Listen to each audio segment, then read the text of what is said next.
শ্যামাপ্রসাদ অমর রহে। শ্যামাপ্রসাদ আজও ভারত আত্মার মধ্যে জীবিত। শ্যামাপ্রসাদ এখনো কাশ্মীরে জীবিত। কাশ্মীর থেকে গৌহাটি পর্যন্ত আজকে বিজেপির সমস্ত মানুষ, লাদাখ থেকে কচ্ছ পর্যন্ত প্রত্যেকটি বিজেপি কর্মী আজ আনন্দ পাচ্ছেন।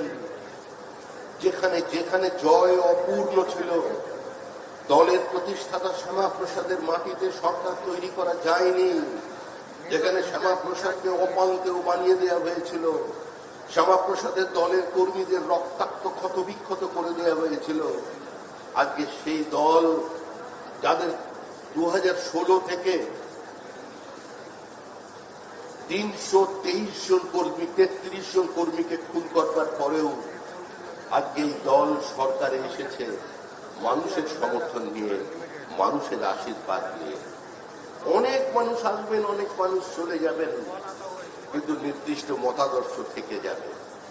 যারা এখনো বিভ্রান্তি তৈরি করবার চেষ্টা করছেন তারা সংযত হয়ে যান।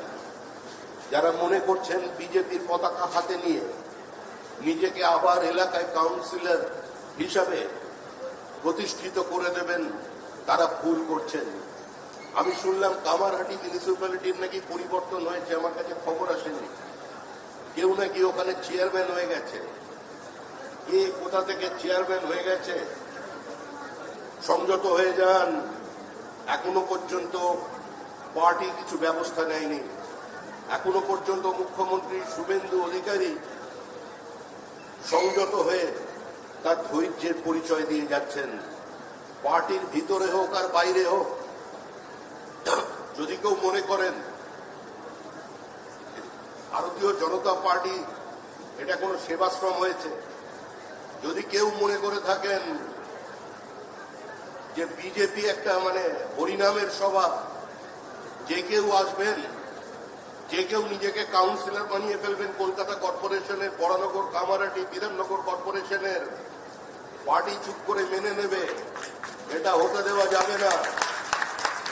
এরপরে যদি এই ঘটনা চলতে থাকে, যারা কামারহাটি থেকে এসেছেন, জেলার কেউ থাকলে দেখবেন, জানাবেন। আজকে বিকালের মধ্যে, বিকেল 4টের মধ্যে অমিতাভ চক্রবর্তীর কাছে কিসের ভিত্তিতে আজকে এই প্রচার হচ্ছে কামারহাটিতে যে বিজেপি ওখানে মিউনিসিপ্যালিটি বোর্ড গঠন করেছে, কার ভিত্তিতে বিকাল 4টের মধ্যে অমিতাভ চক্রবর্তীর কাছে রিপোর্ট জমা দেবেন। কোন নেতা হোক, কোন মন্ত্রী হোক, কোন বিধায়ক হোক, এখানে কারোর কথা চলবে না। রাজ্যের মুখ্যমন্ত্রী নির্দিষ্ট বার্তা দিয়েছেন, তার সরকারের পক্ষ থেকে নির্দিষ্ট বার্তা দিয়েছেন।